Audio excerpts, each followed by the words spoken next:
Hello, Wanderer. If you found this video, you're seeking darkness. Tread carefully, for today, we won't merely tell a story. We'll summon its shadow. Tonight, I'll lead you where time itself freezes, where only cold breeze and souls whisper through the ice. There she reigns, not a demon, not a ghost, not a goddess as you know her. She is Hel, mistress of the dead, embodiment of oblivion.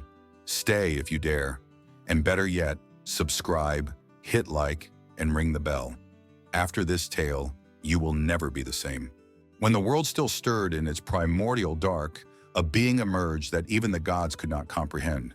She was born of Loki, the trickster god of deceit, and the giantess Angerboda, who fed her children on fear's flesh. Hel, sister to the world serpent Jormungandr that chokes the seas, sister to Fenrir, the wolf who will one day devour the sun. But she was not born for battle. She was born for the silence that follows it. Odin saw her and turned away, not out of pity, but out of revulsion. Her body was split, one half breathing life, the other rotted to bone. Her eyes did not gleam, they stared through everything, and so he cast her to the realm where even light dared not linger. Helheim. You cannot truly see Hel. She only reveals herself when it's far too late. They say those who behold her remember things they never lived, past lives, deepest horrors, their final end. Her skin is like a corpse long frozen in an ice cave. Her half-human face convulses in agony. The other half is a skull, eternally frozen in a silent grimace. One look, and your heart slows to a crawl. She does not speak, but you hear her voice.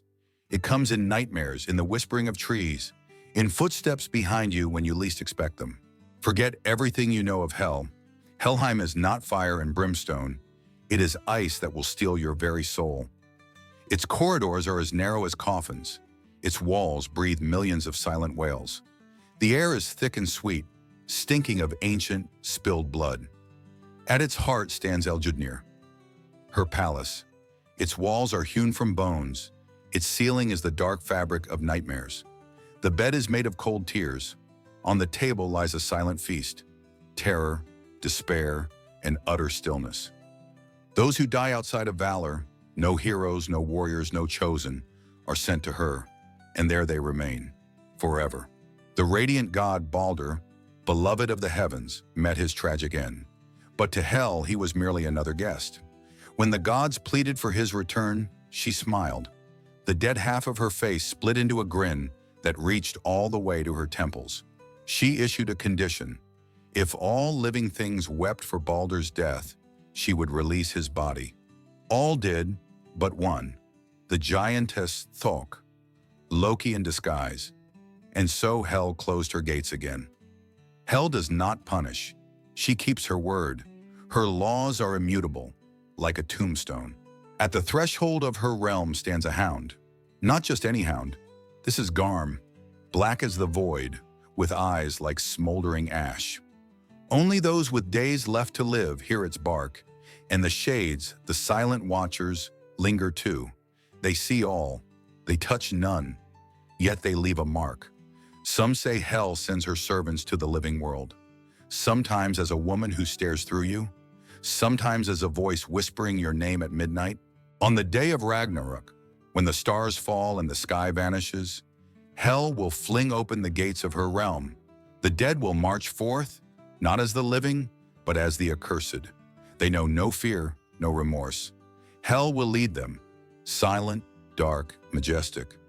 Her children, Fenrir and Jormungandr, at her back, and behind them, an army the world forgot. We fear Hel not because she kills, but because she is inevitable. She is no enemy. She is the boundary. When night falls forever, that chill is her shadow. When your heart aches for no reason, that is her breath. Hel does not call. She waits. You made it to the end, so something in you has already changed. Maybe you feel the cold now. Maybe you sense something behind you. Perhaps someone is watching. If you felt even a whisper of ice, press like. Subscribe so you don't get lost among the nameless souls. Tell me in the comments, do you believe death is just a beginning? Thank you for joining me on this dark journey. Until next time, if Hel allows.